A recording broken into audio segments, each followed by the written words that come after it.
is now finished. I will attempt to pick this up so you can see it. Good job these things are light. So it is very long, goes all the way down to there. So on me it touches the floor. So I'm just going to show you how to make these little origami butterfly bookmarks. They're quite cute. Depends on the paper size to what size you get, but it's pretty standard origami size squares I've used. I used the smallest one, which is a 3 inch by 3 inch, I believe. But with the butterfly you do need to have a rectangle, which I will show you just now. But I'm obviously going to make it with the bigger paper so that you can follow along easier and see what I'm doing. So here I'm just measuring what size, and this is where you need to make sure you know which size piece of paper you're using, because you need it to be 2/3 on one length to the other. So you want it like 2/3 wide to the long. That makes sense? Hopefully you'll see what I mean anyway. So I'm just marking out here so that I can then cut down the paper to the correct size.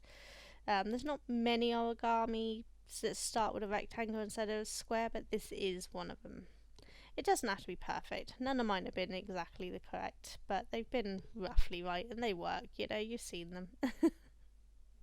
So I'm just marking along here so I know where to cut with the scissors. I never cut straight first time, so you'll see that I actually do try to straighten it a little more, but it's not perfect. It doesn't matter.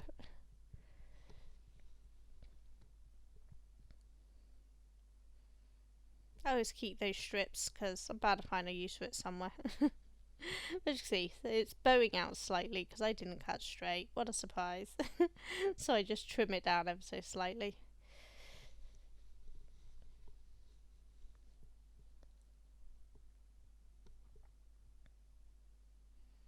And now we can get on with actually creating the butterfly. I have a bone folder tool which just helps me create my creases. You don't need it, I just personally like it. It puts less stress on my fingers.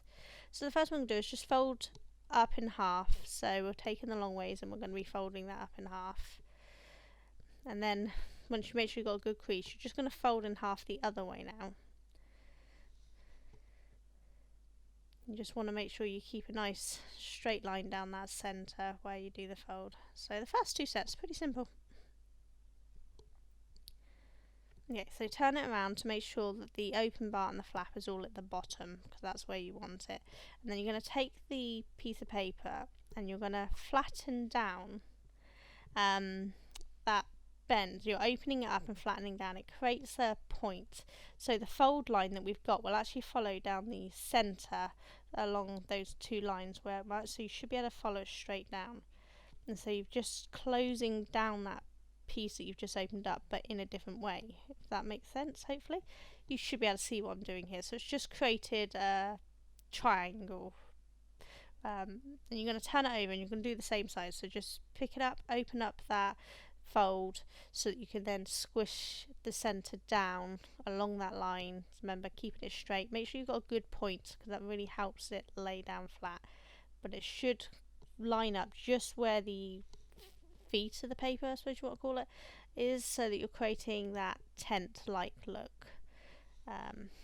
Hopefully you can see what I mean. I'm not very good at explaining it, but you should hopefully be able to see. It looks the same on both sides, so if it looks the same, you know what you've done right. Now you're going to fold up this flap. Now it's not straight to the point. You want to leave just slightly off. Now it's a judgment call on how much. It's a personal choice. So just pick where you think it looks right. This is going to be one of the wings. So you're just going to fold it, make sure the centre is right up against the top, but the other bit, don't go along to the corner, it's just off to the corner, creating a flatter bit at the bottom. So see, it's just the corner is up onto the top, but it's not straight, it is done at an angle. Hopefully you can see that well enough there. And now what we're going to do is we're going to open those up and flip them inside. So you pick it up and you open that little flap and then just poke the new bend that you've got down so that it goes inside and becomes hidden inside that flap instead. So follow along those folds that we've just created.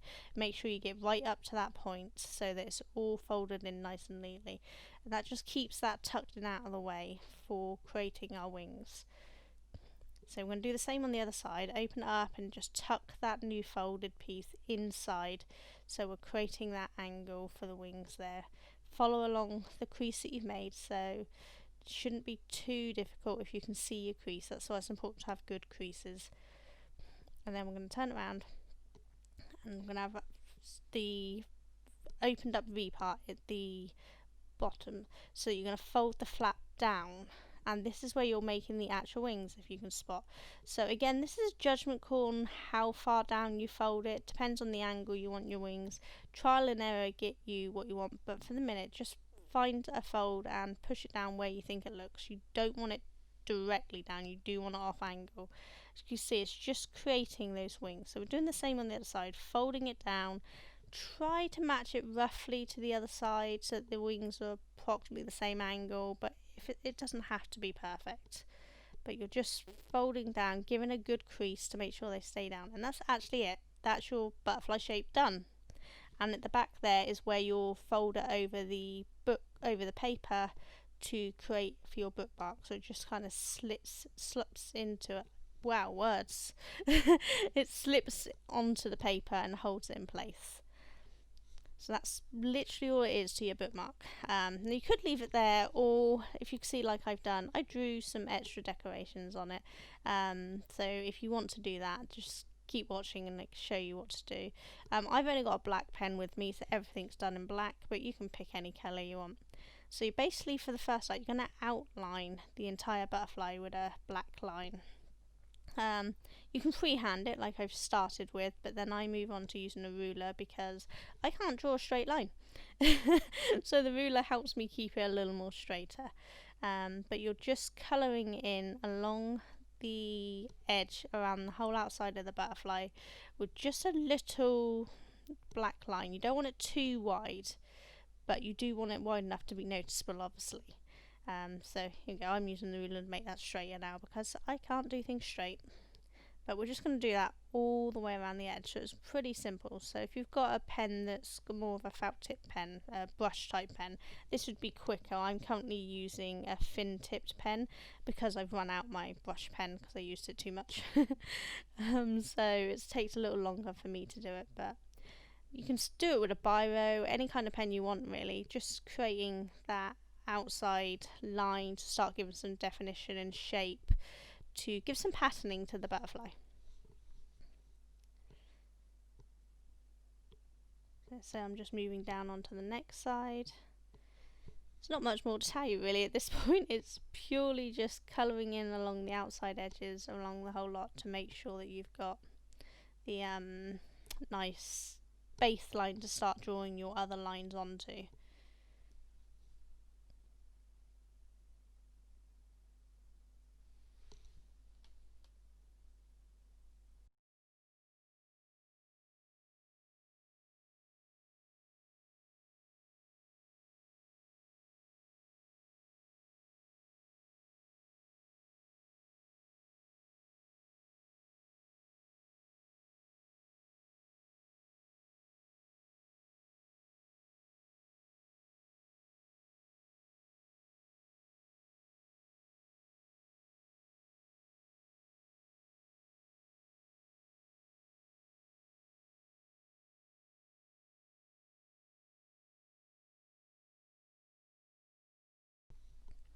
So don't forget to do the actual edges of the wings, which you'll be able to see once you fold them. There's a flap there.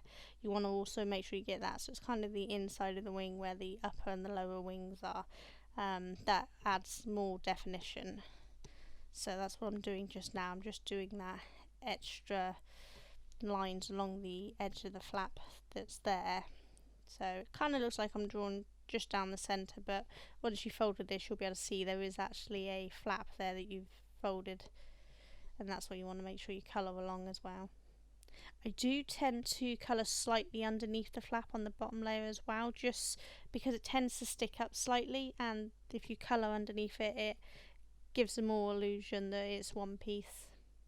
But you don't have to if you don't want to.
Okay, you're going to want to repeat that on the other side, so I'll check back with you when I've done that. Okay, so we've done it. Now we're going to start putting the extra lines in that start adding the definition and the style to the wings. So the first one, we're just going to go from the centre point of the butterfly, and we're going to want to go out to the centre point of the main wing. So just draw one straight line all the way down. And then we're going to take the point that's on the bottom wing where we've just drawn, and we're going to go from there across to the point that's on the top of the wing. And then we're going to go from that same point from the beginning of the wing there down to the middle point there. And we're going to repeat that basic process on the bottom wing as well. So from the centre point to that centre point sticking out, and then on that bottom layer we're going to go for the point into the very centre of the butterfly and the point. We're not going to want to go to the point, we're going to want to go to the halfway mark between the 2 points for this bottom one. It just looks better that way. And that's your basic lines drawn in. So now we're going to have to go over them and make sure that they look better and they stand out more and they start giving the actual shaping. As you can see, the curves at the bottom of the lines. So just go over the line, make it that little bit thicker so that it makes the orange pop out more because there's a black background to it. But at the end of each line, you're just going to do a curved line around on both sides so that the looks like it's two separate orange sections instead of just a line down the middle of an orange. The curves on the lines just makes it more of a segment rather than just this odd line sticking down. Hopefully that makes sense. You should be able to see it forming anyway. And you're going to do that on all of the lines, so just make them a little bit thicker and then curve at the very end, making sure that it curves into that black line you've already done, giving them a curved end and making the sections look more like it's an orange popping on a black.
So you just want to tidy up any edges, make sure you've got anything done that you want to get done, and then you're just going to repeat that on the other side.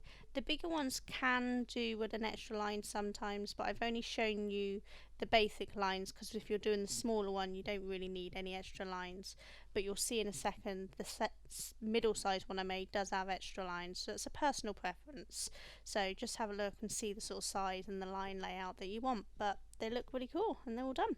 So I hope that was helpful, and check back soon. Bye!